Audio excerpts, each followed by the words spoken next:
Bismillah ar-Rahman ar-Rahim. Assalamu alaikum everyone.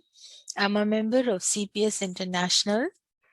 Islam being a revealed religion should be understood from its original scriptures, which consists of Quran, the word of God, and the teachings and life of the Prophet.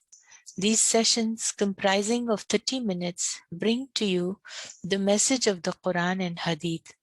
The contents of the talk are based on the understanding of Islam as presented in CPS literature. For further information, kindly log on to our websites and Facebook. In today's talk, we will study the concepts of God prevalent in the world. We will try to find out a scientific basis to prove the existence of God. We will take help from inferential argument and the findings of anthropology. We will see how the Quran introduces God. At the end, we shall see how our findings about God help us connect with God. I would begin today's talk with an overview of the concept of God according to anthropology. Anthropology is the scientific study of human beings.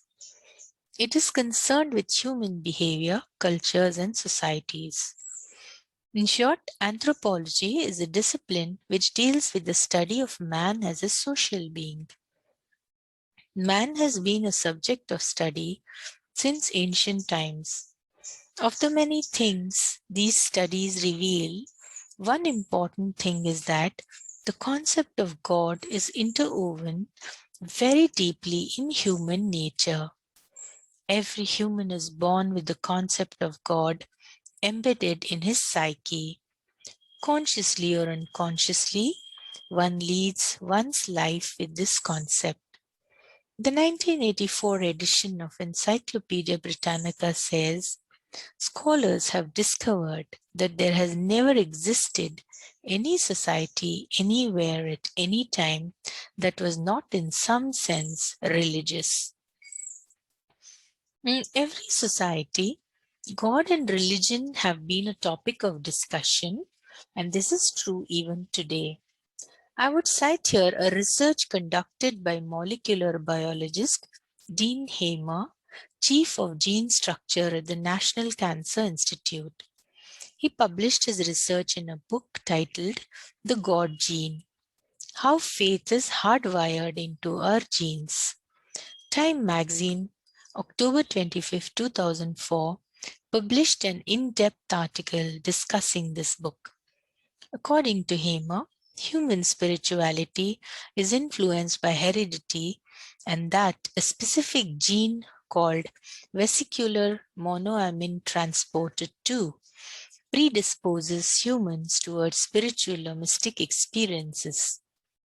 He also says the existence of such a gene would not be incompatible with the existence of a personal God.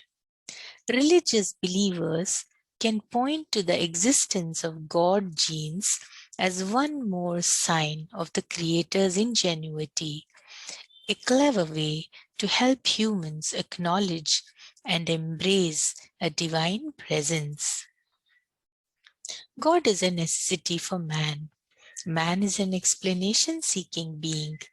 He wants to explain the nature and purpose of his existence and the world around him. However, owing to his limitations, he feels helpless. This feeling of helplessness can be overcome only by accepting a limitless being like God. Every person lives a life of unfulfilled desires. It is God alone who provides hope for their fulfillment. Man, owing to his peculiar nature, wants to lead his life in conviction, and there is no other source of this conviction except that of God. Man needs a purpose in his life. He needs a goal for his activities so that he may continue his journey with satisfaction and a sense of fulfillment. Time and again, we see this phenomenon of people giving credit for their success to their parents, teachers, and mentors. We often see sports people kissing the ground after achieving some extraordinary feat. When famous American athlete Carl Lewis won a gold medal in the long jump at the Los Angeles Olympics 1984, he was so overwhelmed with gratitude for his victory that he could not resist paying homage to the track he had run on. All human beings believe in God in one way or the other. When faced with some crisis, they call out to God instinctively. In this matter, there is no known exception of any person. In January 1975, a French actress, Gina Lolo Brigida, came to India. At a press conference, a newspaper reporter asked her a question about whether she believed in God. She replied, "I believe in God. I believe in God more when I am on an aeroplane." The Times of India, January 3rd, 1975. When one travels on an aeroplane, one is at the mercy of external forces. If there is even a minor change in these forces, it could lead to certain death. One faces the same helplessness while traveling on a ship. The Quran says from chapter 31, verses 31 and 32, "Have you not seen how the ships sail on the sea by God's grace, so that he may show you some of his signs? Surely therein are signs for every steadfast, thankful person." When the waves engulf them like shadows of death, they call to God, sincere at that moment, in their faith in him alone. But as soon as he has brought them safe ashore, only some of them take the right course, and none denies the signs save the perfidious and ungrateful person. This is the end of the verse. Let us now turn our attention to a very important discussion about the existence of God. We have now seen that God is the call of human nature. Belief in God is embedded in human psyche. Now the question arises as to what helps us in gaining a deeper conviction and unshakable belief in God. Do we need to see God to believe in him? When a human being exists, why cannot God exist? When air and water, trees and stones, moon and stars exist, why should the existence of their creator be doubted? The truth is that the existence of the creation is proof of the act of creation, and the presence of man is proof of the fact that there exists such a creator who can see and hear, think and bring things into existence. God, of course, is not visible to the naked eye, but there is no doubt that many of the things existing in this world cannot be seen either. Then why is it necessary to see God physically in order to believe in him? The stars twinkle in the sky. The layman thinks that he is looking at the stars, whereas, strictly speaking, from the scientific point of view, this is not true. When we are looking at the stars, we are not looking directly at them, but at the light which emanated from them. In some cases, this light emanated millions of years ago, and which has only now become visible to our eyes. The same is true of many things in this world. There are many things man sees in this world which are viewed by him indirectly. For example, subatomic particles. There is little that man can see directly because of his limitations. When all the things of this world are accepted based on indirect evidence, why is it that the presence of God should not be accepted on the same basis? The fact is that God is as much a proven fact as any other phenomenon in this world. Everything in this world is proven based on indirect evidence. Everything in this world is known by its effect. This is known as inferential argument. Inferential argument is an accepted principle in the field of science.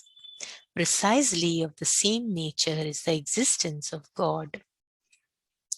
Man has been created as a natural exception in this vast universe.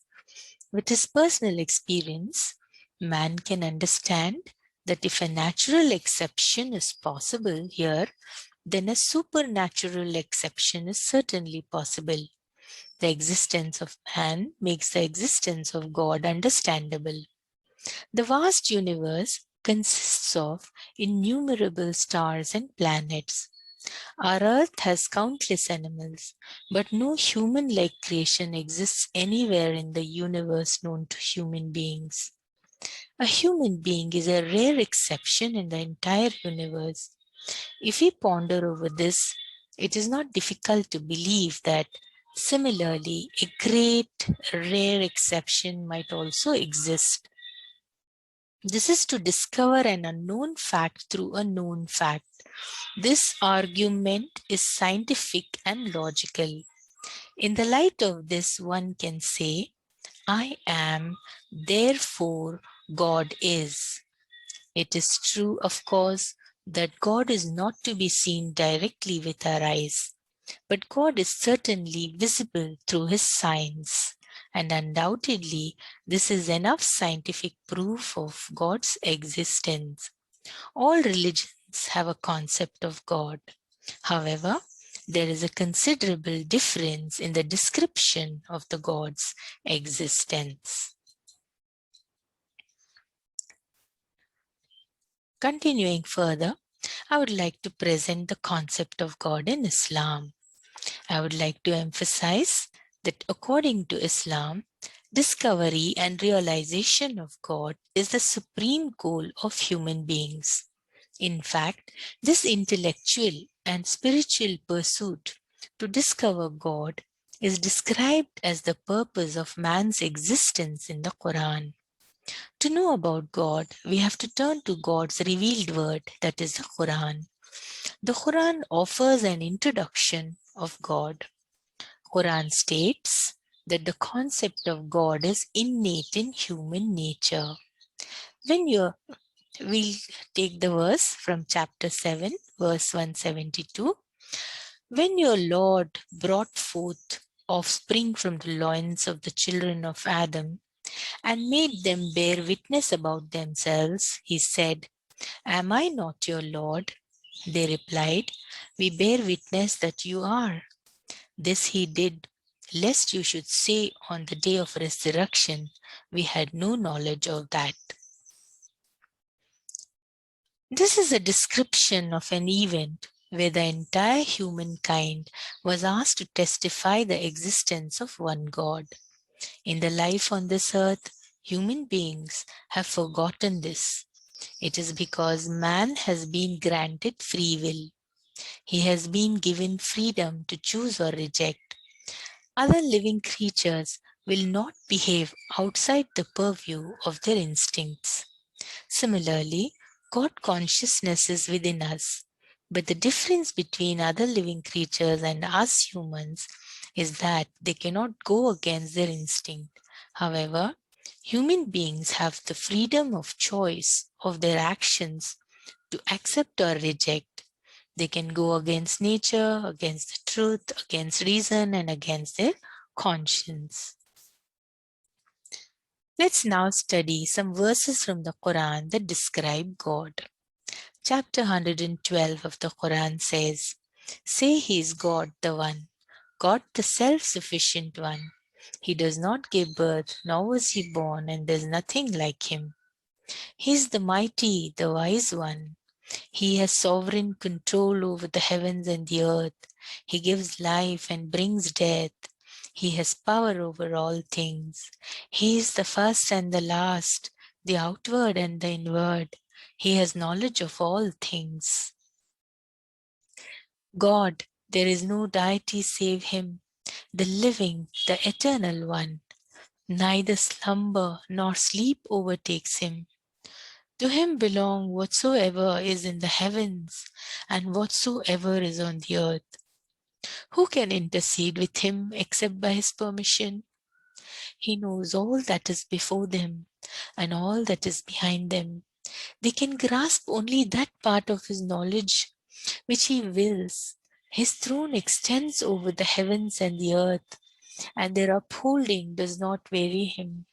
He is the sublime, the Almighty One. That was from chapter 2, verse 255.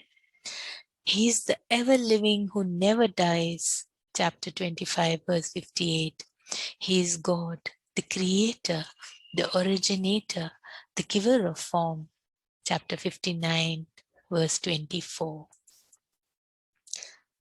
Few more verses. When my servants ask you about me, say that I am near. I respond to the call of one who calls whenever he calls to me. The knowledge of the secret of the heavens and the earth belongs to God alone, and to him shall all affairs be referred. He is the knower of the unseen and the visible, the great, the most exalted. Some more verses. Chapter 2, verse 117.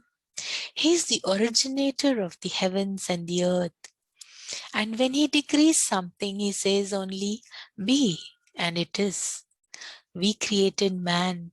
We know the promptings of his soul and are closer to him than his jugular vein. That was from chapter 50, verse 16. No vision can grasp him, but he takes in the overall vision. He is the subtle and aware one. God is the light of the heavens and the earth. He has full knowledge of what is in the hearts of men.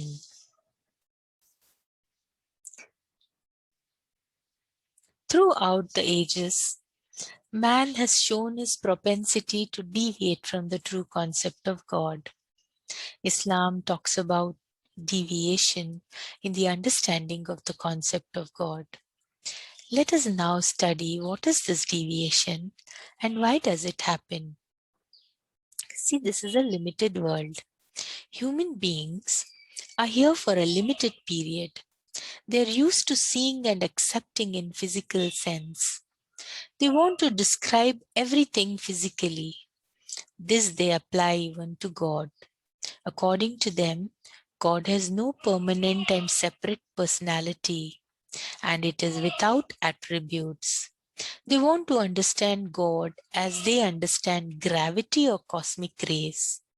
They create their own model of God. They imagine him like someone they revere, who they find on a higher level than themselves. Consider the example of a woman who has a natural desire for a child, but she tries to fulfill it with a doll. Due to the different attitudes, God is conceived of as a being without attributes. Some have developed the concept of a formless God. Some have expressed this as a world spirit, an abstract idea, etc. The issue with the abstract idea is that one cannot develop a living relationship with God. As far as the physical model of God is concerned, it is different amongst different people due to the fact that people have created this model themselves. Now let us analyze this in the light of knowledge gained by humans in the present times. Today, scientific study shows that there is perfect meaningfulness in the universe. This kind of meaningfulness could not be possible unless the Creator had a mind. The truth is that the concept of God is interwoven in human nature with diverse divine attributes. According to scientific study, the universe is ultimately different manifestations of the same unit, the atom. This atom astonishingly takes the form of different and opposite kinds of meaningful things. Both human nature and the external objects of the universe testify to the fact that there are great differences and diversities at the cosmic level. It is also a common observation that at the same time, in all these different elements of the universe, there is an extraordinary harmony. In such a situation, the human mind desires to be able to conceive of God as having diverse attributes. With this understanding, the Quran presents the conceptual model based on the attributes of God. Some of these attributes of God are merciful, compassionate, omnipotent, omnipresent, knower of the unseen, the forgiving, etc. Around 99 such attributes are mentioned in the Quran and the sayings of the Prophet Muhammad. A study of the great attributes of God shows that all the names of God are an introduction of God to man. Man by birth is a seeker. By instinct, he wants to find a superior being who will compensate for all of his shortcomings and become the focus of his feelings and emotions. The great attributes of God are indeed the answer to this question. These names of God are not a representation of God in any absolute sense. They rather introduce God in relation to the need and understanding of man. Therefore, when a person comes to know of these divine attributes with their full meaningfulness, he discovers that that God that he had been seeking all along.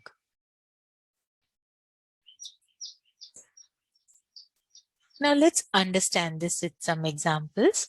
See, one of the divine names is Al-Ghani, which means self-sufficient.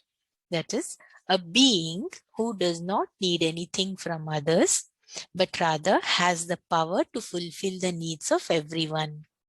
This feeling is present consciously or unconsciously in every human being.